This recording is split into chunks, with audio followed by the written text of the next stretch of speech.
My search for jobs made me feel devastated. I totally understand how frustrating, stressful, draining it is to find a job, seek a job, and wait on a job. I'm not here to give you a link, a connection, or even a job opportunity.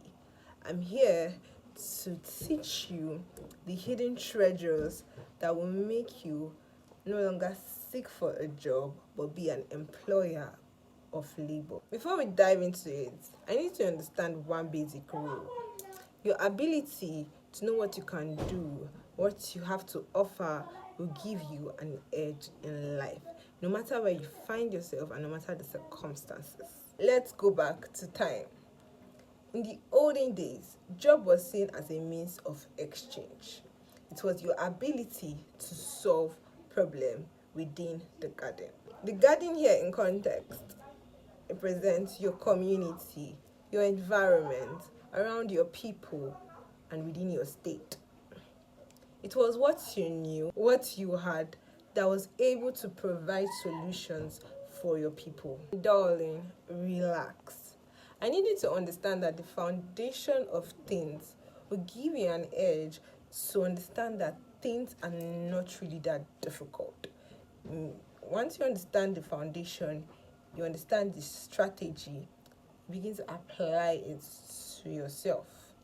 The world is becoming a very beautiful global village, and the world is evolving. But what we don't realize is that the world is actually a cycle and it's actually repeating itself. Most of the things that are happening now are things that have happened over the past year. The only thing that might has actually changed, right? The technology, industrialization, modernization, communication, stretch and strategy, globalization, and all that. But darling, the aim, the main purpose, the main focus, and the strategy has not changed. What we don't realize is that industries, businesses, and organizations need you. Like, do you understand who you are? We are so distracted by the fact that we are the ones searching for opportunities. We are the one that needs businesses. We are the one that needs connection. But you don't realize who you are, that to know the fact that industries need your creativity, they need your strategy, they need your idea. You are the prize, not the industry, not the company, not the businesses. You are the prize. Yeah. This is not a motivational talk. I need you to understand that every business, every organization, every company has one goal: to solve problem. You know, the only thing that's happening in the world right now is that people are plenty. People are very rampant. People don't used to be plenty in the world like this. And don't ask me how I know. People don't used to be plenty in the world like this. In the garden, in the job market garden, in the world, people are very, very plenty. And so, if you are telling me that, oh, I'm doing this thing and a lot of people are doing this thing and this is not help, this is the reason why I'm not gaining audience, this is the reason why I'm not gaining customer, why don't you learn to mind your business and stop minding what other people are doing and how many people are doing what you are doing? Your ability to mind your business is your ability to flourish in what you are doing. Now, let's go back to time. I need you to picture a hunter in a garden. But for this garden, there are 5 hunters. You need to understand that for every hunter, it has a unique specialty that gives him an edge over the other hunters in the garden. One of the hunters might have a creative strategy. The other of the hunters might deal with all special kind of animals, bushmeat. Another hunter might deal with specific kind of animals. Another hunter might just have good tools, good equipment, and good arrows, even good traps. One other hunter might just have a good sight. And those attributes would draw their audience members to them. So what am I trying to say?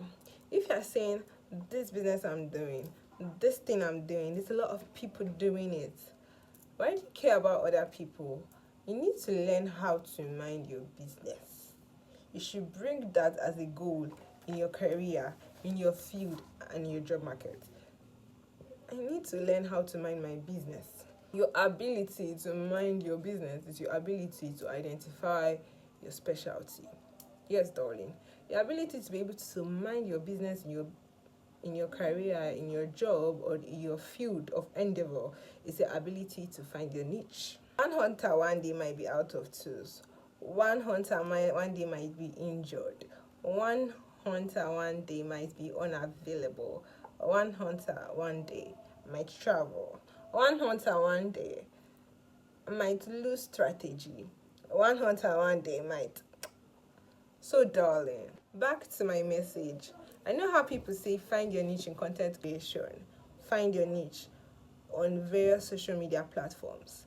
Darling, I need you to find your niche in life. Find your niche in the job market. Find your niche in your career. And your ability to find your niche is your ability to be able to know what you can do and what you cannot do. It's the ability to know what problems you can be able to solve and problems you cannot be able to solve. And I see problems as something that here is my strength, here is my weakness, this is what I can do and this is what I cannot do, this is what I can give and this is what I cannot give, this is what I can respond to and this is what I cannot respond to, this is what I can carry and this is what I cannot carry. A lot of you went to school and the course that you wanted to study was not given to you. You accepted and said, let my people just go, let me just go and test and see. And I'm not saying it's bad. I really motivate people to still go. What I'm just trying to say is that get the message. In school, they gave you a course that you know you didn't want to study. But you studied it and said, let my people just go, let me just go.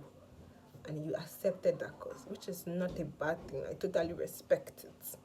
But now, when it comes to a job, you are also given a choice to make and you say, let me still accept it due to one circumstances or the other. And you still choose to sit there and be comfortable. I still respect you. But are they going to bring wife for you and say, let me just accept her? Let me just accept her and just stay. Let's just be together. I just want to understand. And tomorrow, you will now come down from your car and be saying, do you know who I am? Do you know where I work? Do you know who I know? Yes, sir.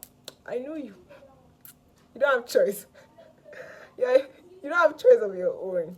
That's who you are. Just like the case of a hunter. A hunter knows his skill. A hunter knows his ability. He knows what he can offer. He knows what he's good at. And most times, you will never see a hunter be a farmer. Think about it. You will never see a hunter be a farmer. If a hunter is farming, I'm not sure he's working in alignment with his purpose. Because he will struggle in farming. But a hunter will surely hunt. So, just like a hunter that knows his skill and he knows he's a hunter, most of the knowledge he gained were passed down to him. It is never because his father's father was a hunter. I feel that is the tag. But if you check it very well, his ability to gain knowledge about hunting was never about the tag that his father's father was a hunter. It was his ability to consistently see his father repeating a pattern, repeating a routine, being diligent in something every single day. For him, his father might have had something to wake up to consistently, and from there he slowly learned, he slowly gained wisdom, gained knowledge, gained understanding. He even now got impacted, and as a child he now added his own strategy to now build forth from that knowledge and put his own strategy. If his father had good eyesight and he has strategy, imagine the good eyesight that his father now gave him and the strategy and the fact that the father has impacted to him has now given him knowledge to be a major hunter. I don't know if you get what I'm trying to say. For a hunter, it's not a habit. It's not a thing to always wake up to. The major difference between the olden days and right now is that they saw job as a habit. They saw job as something to wake up to. They didn't just necessarily see job as something to earn money, to earn paycheck, but they saw it as something to wake up to, something to consistently like do. They saw it as a routine. And maybe that's why most of them actually lived longer, because they were always happy, excited to wake up to either go and check their traps, to sharpen their arrows, learn a new strategy, because so for them it was like a long life lesson. Going back into the garden, checking why they didn't kill the animal. If they kill the animal, they hold it up high and say, I've caught this final bushmeat. This bushmeat kept me in the bush for 13 days, 13 months. I have finally caught it. He will come and parade his bushmeat that he has captured. I don't know if you get what I'm trying to say. For them, they saw job as a lifelong lesson. It was not necessarily about the money, the income, but it was about what they go into the bush, they go into the garden, to keep learning every day. But now, if you do not have a job, you do not see that opportunity, you do not see that connection, you do not see that room, that space to display your strength or your skill, you will just want to sit down there and occupy space and say, it's not working, I've tried. Yeah, so maybe I've tried. You say, let me update all the movie series now and just sit down. No lifelong lesson. You want to be a movie producer, she made a hunter great was that for every time he went into the bush, it was a lifelong lesson. Yes. For every time he reset his trap, he tried a new strategy. He tried a new poison. He tried to shoot the arrow from far. He tried to shoot the arrow from up close. In his garden, for every day was a life lesson to him. The same routine all over and all over and all over again. He would dress up in the morning as a hunter. He would dress up in the morning as a hunter. He would go into the garden. That same garden, people go to fetch water, people go to farm, people go to do a lot of things, but he knows that he's going for the bush meat. I don't know if you get it. He's going for the bush meat. Consistency was involved. Diligence was involved. Discipline was involved. Routine was involved. Growth was involved. And all those things yielded what? Results. That job that you are currently, that job you are currently waiting for, that opportunity you are seeking, is it because you want to learn a lifelong lesson? Or is it for a lifelong lesson that you want to learn? Or is it because of the paycheck? Your answer to this question will say a lot about your mental health. What qualified his audience members to find him? First of all, his background. I'm not going to go deep into that. His background. Second of all, his scars and his wound. Most times when a hunter comes back, he will say, what beats you? It's me, I was fighting with that bush bear. What beat you? I was trying to shoot one bush rat. All of a sudden, I did not know that there was a wood there. And everybody begins to, this person wants to talk about this person. Oh, have you seen the injury that hunter had when he went to the garden? All those things are giving him prominence. His scars, his wound, his pain, those things are putting his name in the mouth of people. I don't know if you get. So whenever you're having a scar, you're having a wound in that career that you're building, see it as your story to tell. See it as what people will know you for. Because a hunter was known for his what? Scars. For every time a hunter went into the garden to fail, he came back empty-handed. People know. People won't know when the hunter started. I'm like, this man was not getting any meat. This man will go to the... I remember how this man will go. It's story. I don't know if you get. His failures also made him prominent. Yes. For every time he will wake up, do the same routine. He say, hunter, if they go again, you will give up. That little things are what made him prominent, because the day that hunter finally catches a very big antelope, everybody's going to actually talk about him. Like, this man, he don't used to catch bushmeat. All of a sudden, he has now become the star of the forest. So those failures that he's feeling actually what made him prominence. His results, his testimonies, and his evidence. No matter how many times someone fails in life, he's going to succeed. No matter how many times that business fails, he's going to succeed as long as you don't give up.